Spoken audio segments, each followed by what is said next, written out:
Olha só, pessoal, muito obrigado pela sua audiência. Você que acompanhou aí a semana toda a nossa conversa, a nossa websérie sobre pastagens, é necessário intensificar. E a gente concluiu agora, está concluindo nesse domingo, e para concluir essa série, a gente precisava realmente trazer aqui um personagem do mais alto calibre, da mais alta prateleira, para a gente falar sobre o tema. E eu tenho a honra de receber aqui no Domingão do Carlão, ninguém mais, ninguém menos que o professor Moacir Corsi, que é considerado aí o papa desse assunto no Brasil e provavelmente no mundo inteiro. Professor Moacir, muito obrigado pela sua gentileza de concordar em gravar essa entrevista aqui conosco. Carlão, é um prazer estar com vocês, com os espectadores que estão sempre procurando se inovar, melhorar essa produtividade com lucratividade e sustentabilidade. Agora nós estamos adicionando mais um qualificativo nessa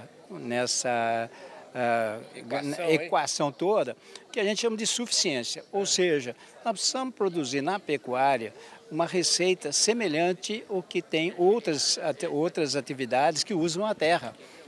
Seja lá agricultura, seja silvicultura, etc. Nós precisamos produzir a mesma coisa. Então nós temos que ter uma suficiência para que a gente possa permanecer com terras boas para produzir com alta produtividade e com lucratividade. Maravilha. Ô, gente, o Domingão do Carlão, você já sabe, tem o apoio, o patrocínio aqui da Employer, você está vendo aqui na minha camisa, Employer. E eu quero hoje, além de mandar um abraço para todo o time da Employer, que é top, prateleira de cima quando o assunto é trabalho temporário. Eu quero mandar um abraço também para o pessoal do Bradesco que nos apoia, mandar um abraço para a Singenta, mandar um abraço para Clube Agro que está chegando aqui conosco. Enfim, todo esse pessoal vai estar inclusive conosco na COP27, que acontece daqui a um mês, e a gente vai fazer toda a cobertura lá. E COP27, o tema é sustentabilidade, o tema é crédito de carbono, enfim. E tudo isso a gente vai abordar aqui um pouco com o professor. Queria saber o seguinte, antes de ser famoso,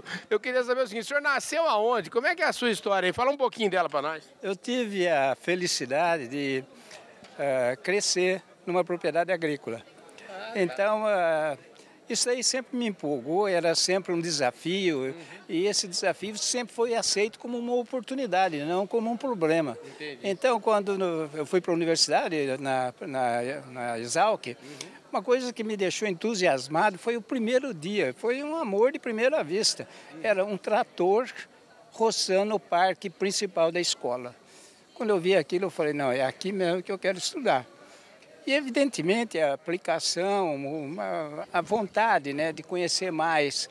Eu estudava para ser um empresário, eu estava estudando para sair dali, ter a autossuficiência para ser um empresário. E as coisas mudam, né, Carlão? Você vai trabalhando num determinado sentido, aí aparecem outras oportunidades que você precisa reconsiderar. Foi quando eu me tornei docente na escola, através de um convite do professor Aristeu Mendes Peixoto.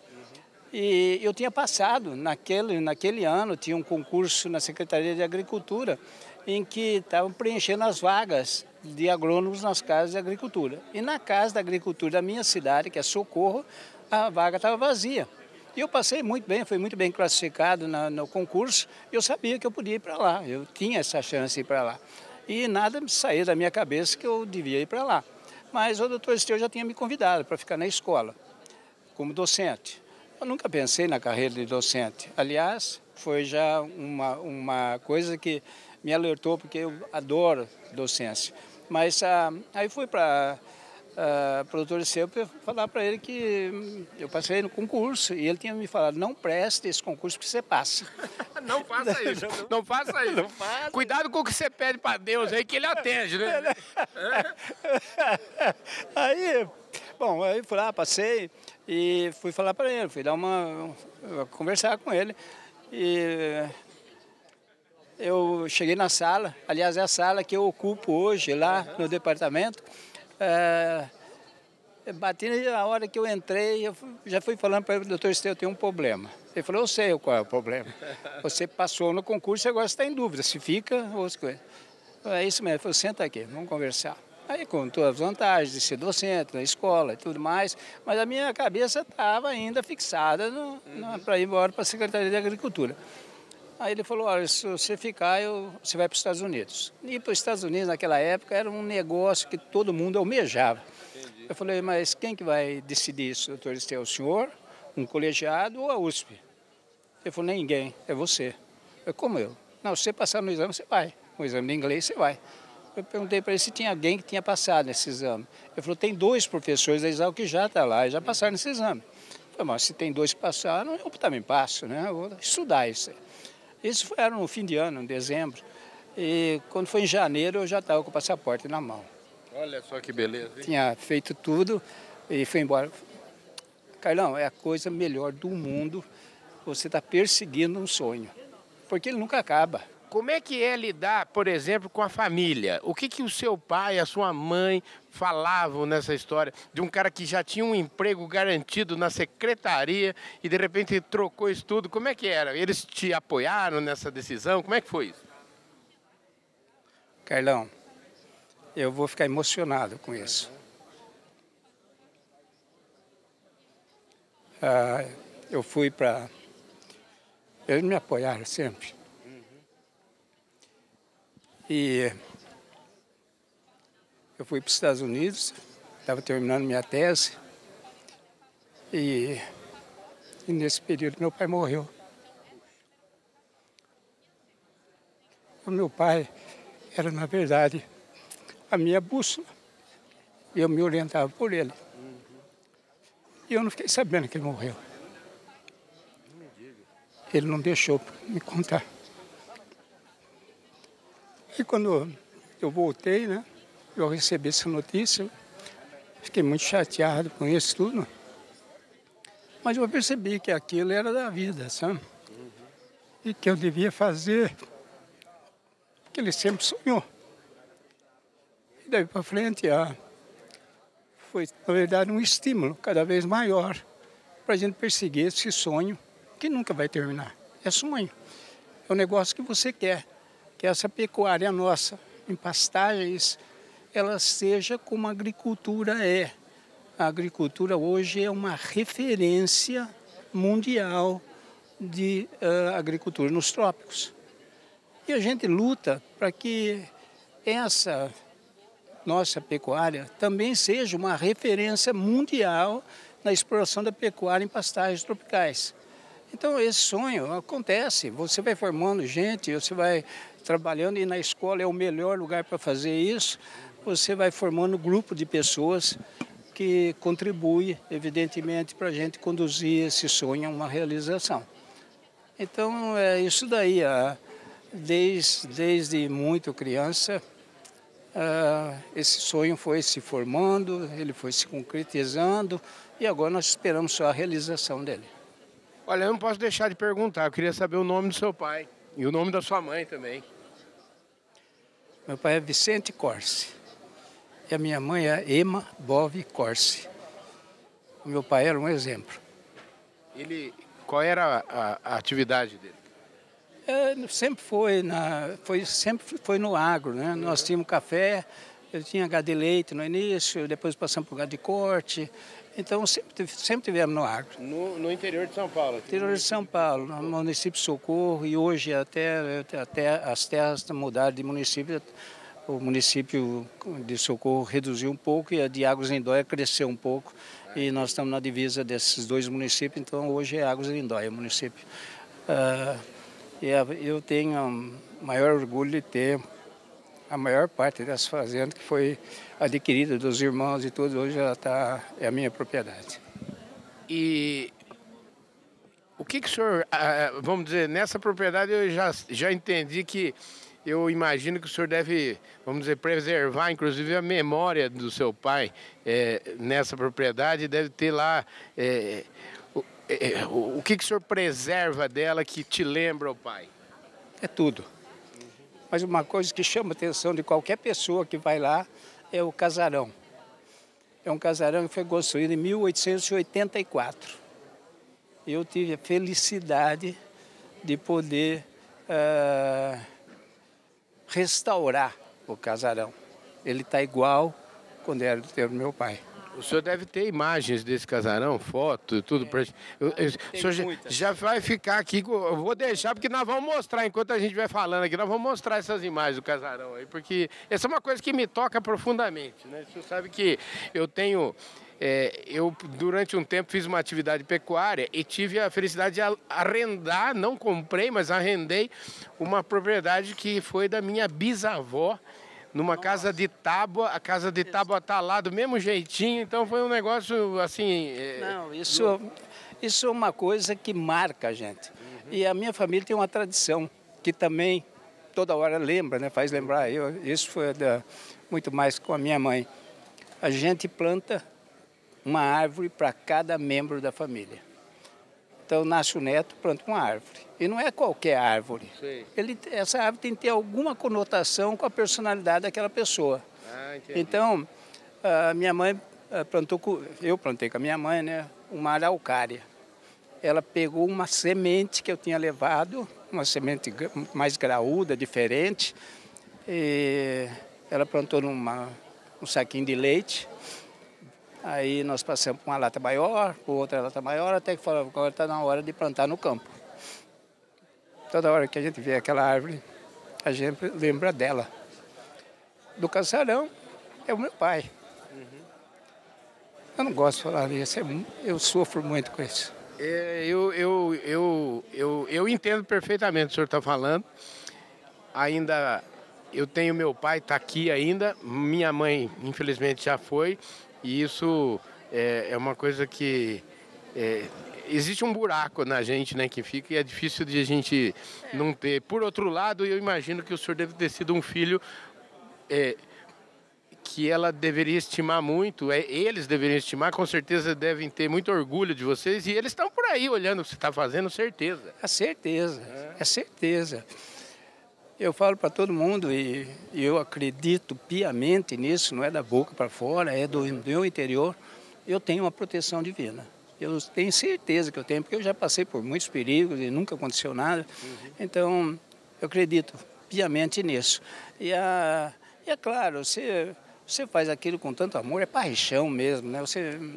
Eu costumo dizer que a paixão que eu tenho pela pecuária, né, pelo agro de uma maneira geral, ela torna o meu trabalho um lazer. Eu trabalho com a maior satisfação, não tem hora, não tem dia, não tem nada. E os que me seguem também, não tem hora, não tem dia, não tem nada. Eles trabalham, tem que ser com paixão.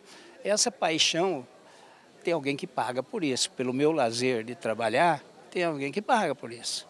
E felizmente eu tenho uma família que compreendeu isso. A minha família, a minha esposa é uma guerreira, porque nós já enfrentamos condições em que eu ficava estudando até altas horas da noite e no outro dia o café estava na mesa, cedo. Uma atenção muito especial a todo esse esforço. E os filhos também, é claro, compreenderam isso e ajudaram muito. Mas o meu lazer é pago com o sacrifício da minha família. O senhor tem quantos filhos? 2, um casal. E já tem neto? 3. Olha que beleza. E já 2 já andam a cavalo. Bem novinho, eles estão andando a cavalo. Ô professor, vamos entrar nesse tema que é, vamos dizer assim, o tema da sua vida, né? O tema da sua vida foi procurar fazer com que o pasto, as pastagens, a pecuária tivesse, vamos dizer assim, no mesmo patamar de importância e de rentabilidade da agricultura.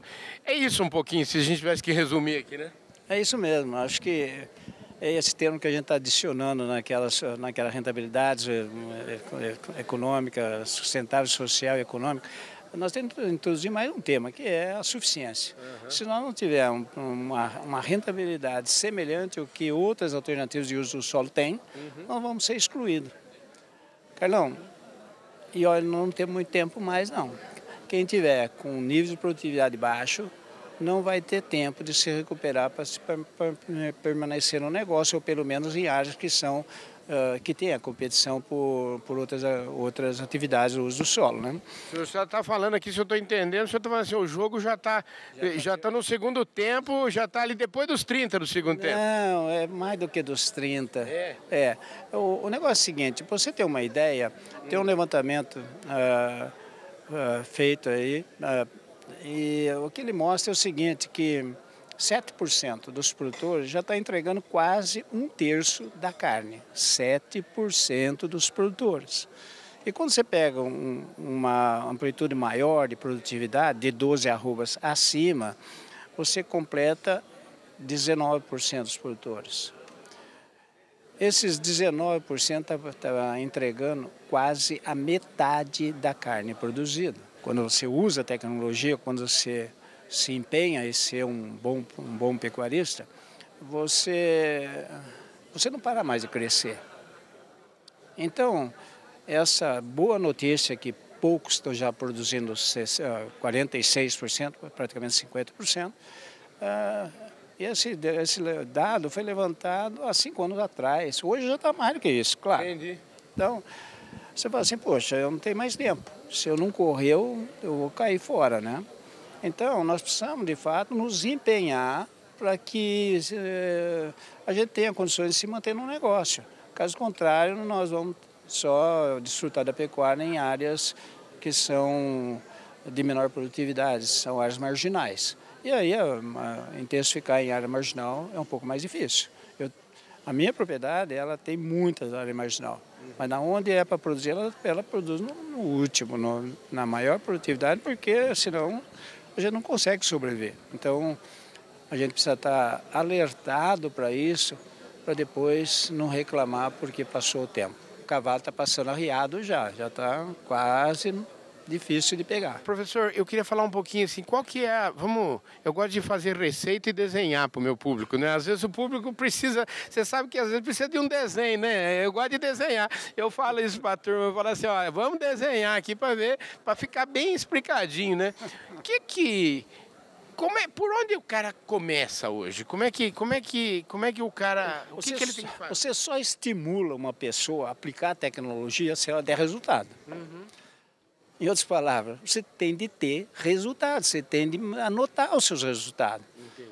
E nós não temos dado. O pecuarista não anota. Então você fala, pô, nós estamos numa época em que nós temos multiplataformas aí para coletar dados. Coleta muito dado. Quantos dados você quer coletar? Eu coleto um mundo de dados, porque hoje nós temos ferramenta para isso. Você fala, tudo bem, mas então está parecendo aqui que você está entrando em contradição. Se nós temos uma capacidade enorme de coletar dados, como que nós não temos dado? É que quando você coleta dado e esse dado não é transformado em informação que você usa na sua produção, você não coleta mais o dado, porque está ficando só trabalho nas suas costas e você não tem nenhum resultado. Então, você tem muitos dados sendo coletados, ou facilidade de coleta de dados, mas você não tem o uso daquele dado. O que falta? Falta a interpretação desses dados. E o pessoal faz análise de dados. O que é análise? Eu comparo com você, eu e você. Você é maior, eu sou menor, você está mais magro, eu estou mais gordo. Mas você não sabe, eu não sei que idade você tem, não sei quanto você comeu, como é que é o seu apetite, etc, etc. Eu estou comparando banana com maçã e não estou sabendo o que estava acontecendo. Isso é o que a gente chama de análise. Mas quando você começa por mais informações, eu tenho tal idade, eu tenho tal peso, a minha dieta é tal, eu começo a entender por que eu sou mais magro, mais gordo que você. Então eu começo a usar o dado em meu benefício, para eu atingir o objetivo que eu desejo. Então, nós não temos dado. Nós temos diversos projetos, nós temos muitas propriedades que é trabalhada com 6 pessoas. A nossa equipe são 6 pessoas. E as 6 pessoas que têm uma capacidade igual. Não tem um que é melhor que o outro lá, são muito bons. Bom, aí você fala assim, bom, e o que você faz, né, nesse trabalho? Nós percebemos que 63% de uma pessoa que entra no projeto e depois sai, você vai ver por que ele saiu, é porque ele não coletava dados. 63%, quase 70% para ficar melhor o número, né? 70% ele saiu porque ele não coleta dados. O cara que coleta dados não sai, ao contrário, ele toda hora está pedindo, eu quero mais, me dá mais, eu sou capaz. Bom, então, enquanto não tivermos coleta de dados e transformar esse dado numa coisa aplicável no sistema de produção, você não usa esse dado e você acaba desanimando e não coleta dado. E quando você não coleta dado, é muito fácil você desistir de um sistema intensificado. Quer dizer, o senhor está falando, o senhor está colocando uma coisa, vamos dizer, um ingrediente de, vamos dizer assim, é quase um tiro de bazuca aqui no setor, eu diria, como um todo. Você está falando com todas as letras, talvez como nunca a gente falou. A gente fala assim, alguém vai sair da atividade, a gente vai sair. Não, o senhor está dizendo que já está, vamos dizer, o estrago está feito já, né? Eu acho que tem uma grande oportunidade de recuperação. E a gente vai perceber que essa recuperação é muito rápida. Carlão, nós temos um dado que nós estamos muito preocupados com o negócio de introduzir a tecnologia, e a tecnologia é rápida, você vai desenvolvendo rápido, porque a hora que a pessoa descobre que ele é capaz, você não segura mais, aí você precisa segurar. E a gente sempre fala, eu prefiro segurar um louco do que empurrar um morto, né? Então, você está sempre segurando, cara. Mas o que acontece nessa história toda, né? É muito rápido. Nós temos nós avaliamos um treinamento, isso foi na Pecuária Verde, um dos projetos chama Pecuária Verde, no norte do país, em que a diferença entre o melhor produtor e o pior produtor em alguns índices zootécnicos, ela chegava a 300%. De 200 para cima era comum em cada índice zootécnico. Estou comparando taxa de flotação, estou comparando ganho de peso, nada. 200%, 300%. Um ano depois de treinar o cara, a diferença era 20% entre o melhor e o pior. Ou seja, é rápido, né? É muito rápido. Então tem tempo para fazer as coisas. Bom, aí, o que acontece nisso? Você fala, pô, é uma beleza essa transformação, né, da pessoa, do indivíduo que está trabalhando, o indivíduo entende o que ele está fazendo, ele é empenhado naquilo, é uma beleza. Não, a coisa melhor do mundo é que antes, essas pessoas que produziam mal, ela tinha um guru da pecuária, o fulano de tal é o bom, a fazenda de tal é muito melhor, ele tinha um guru. Depois que ele entende que ele é capaz e que ele tem a mesma habilidade daquelas pessoas, porque diminuiu para 20% só a diferença, ele perdeu o guru, não tem mais guru. Ele passa a ser o guru dele mesmo. Ele passa a ser o guru. E quem é o guru dele? A informação. Você tem que dar informação constantemente para essa pessoa, porque ela não se sacia mais. E ela toda hora está te desafiando. Entendeu? Ela traz problema, toda hora traz um problema. E problema para nós é desafio. Nós não queremos isso um problema. É a oportunidade de nós crescermos. A oportunidade aparece no desafio. Esse problema é o alimento do sonho, né? Não é não? Ele é o alimento do sonho. Tem que ter sonho, ele sustenta, né? Tem que ter o sonho. Eu tenho uma placa na minha propriedade que é mais ou menos isso. É mais ou menos isso. Eu copiei essa placa, aliás, do tamanho e a letra, tudo, de uma fazenda que eu tenho a satisfação da assessoria nela. É mais ou menos assim. Quando caminhar por esse solo, pise suavemente, porque você está pisando no meu sonho. Então é sempre um sonho. É sempre um sonho. Então, aquilo, essa coisa impregna na gente de uma tal forma que você não sabe explicar. Você sabe, se você fizer um histórico, uma análise da sua vida, você sabe isso, mas é tão forte que a gente fica sem dar muitas explicações. É um negócio muito bom. Olha, é uma delícia. A gente está chegando aqui no finalmente já do nosso programa. E é uma delícia conversar aqui com o professor Moacir e trazer... Hoje num programa mais que especial aí, vocês viram, a gente teve momentos aí de muita emoção, de momentos e outros momentos onde... vamos dizer assim, a razão também falou mais forte, a gente já falou de que caminho. Professor, eu queria terminar perguntando o seguinte, o senhor está com quantos anos hoje? Eu não sei se você está me achando muito velho ou... Não, eu estou achando ótimo, o senhor está extremamente... O mês que vem eu completo 79 anos. 79 anos. E o senhor quando tinha... Já que a gente está falando de sonho, quando o senhor tinha 20, o senhor imaginava que o senhor ia ter essa projeção, enfim, essa vida? O senhor tinha esses... Como é o que o senhor imaginava para a sua vida? O senhor hoje, do alto aí dos seus 79, o senhor está feliz? Eu sou muito feliz por ter uma família constituída. O pessoal apoia, sempre apoiou toda a minha família. Eu não tenho o que reclamar. Então, você fala assim, bom, você pensava em chegar nisso? Não, eu nunca trabalhei para chegar nisso.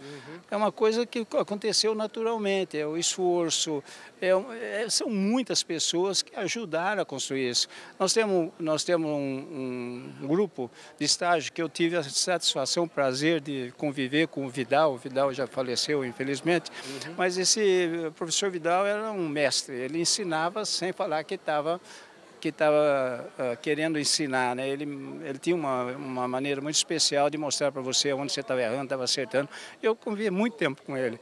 E foi interessante que, com o Vidal, a gente chegou ao ponto de criar um grupo de estágio que se chama CPZ. CPZ é Centro de Prática Zootécnica, no Departamento de Zootecnia. Então, o CPZ ele foi o grupo inicial do trabalho. Assim que nós entramos, entrei como docente na escola, eu já comecei a trabalhar nesse grupo, formar esse grupo junto com o professor Vidal. E até hoje são 45 anos, nós completamos 45 anos recentemente, e nunca esse estágio foi de uma maneira qualquer interrompida, sempre houve esse estágio. É um dos estágios mais antigos em escola de agronomia. E depois de um certo tempo, quando nós fizemos um projeto temático, que foi financiado pela FAPESP, o grupo que trabalhou nesse projeto temático, ele já pertencia ao CPZ, eles acharam melhor criar um outro grupo de estágio. E esse grupo de estágio chama CAPIM. CAPIM são abreviaturas de caracterização e avaliação de pastagens intensificadas. E seu manejo, caracterização e avaliação de pastagens intensificadas e seu manejo. Bom, e esse grupo é um grupo que estava fazendo mestrado, doutorado nesse projeto temático. E hoje esse estágio ele já completa mais de 20 anos e é interessante essa história, porque qual é a diferença entre o CAPIM e o CPZ, né? A metodologia mesmo trabalho bem puxado para a pessoa entender de fato o que é um sistema de produção. Mas esse grupo ele tem uma característica, ele trabalha no campo, ele avalia a pastagem, ele trabalha com o animal no campo, ele toma conta de uma fazenda, ele é autossuficiente monetariamente, eles trabalham para garantir a sua suficiência, então é como se fosse uma fazenda de um particular, mas eles estudam, eles interpretam dados. É essa coisa que é a grande diferença entre um e outro. Mas, evidentemente, os dois são muito bem-sucedidos, tanto um como o outro. Maravilha. Tudo isso tem tudo a ver aqui com a nossa semana Pastagens Intensificar é Preciso. Professor, muito obrigado pela sua presença aqui nesse Domingão do Carlão. Foi espetacular aqui, a gente podia ficar o dia inteiro conversando. Eu tenho certeza que vocês aí curtiram demais essa prosa e eu me considero sempre um privilegiado e falo sempre isso e repito hoje, Deus sempre me ajuda, viu, professor? Sempre coloca pessoas boas no meu caminho para a gente ter uma conversa como essa que a gente teve aqui. Muito obrigado, viu? É porque você é dessa classe de pessoas boas, por isso que você atrai essas pessoas. Felizmente eu estou me considerando uma pessoa boa, então. Maravilha, o senhor é ótimo. Obrigado, viu? Um beijo aqui, professor. Obrigado, gente. Esse foi mais um Domingão do Carlão. Eu conversei aqui com o professor Moacir Corsi e aí a gente vai fechando essa nossa websérie aqui de pastagens. Intensificar é preciso. Muito obrigado pela sua audiência, um forte abraço e acompanhe a gente aí em todos os nossos programas durante toda a semana. Valeu, fui!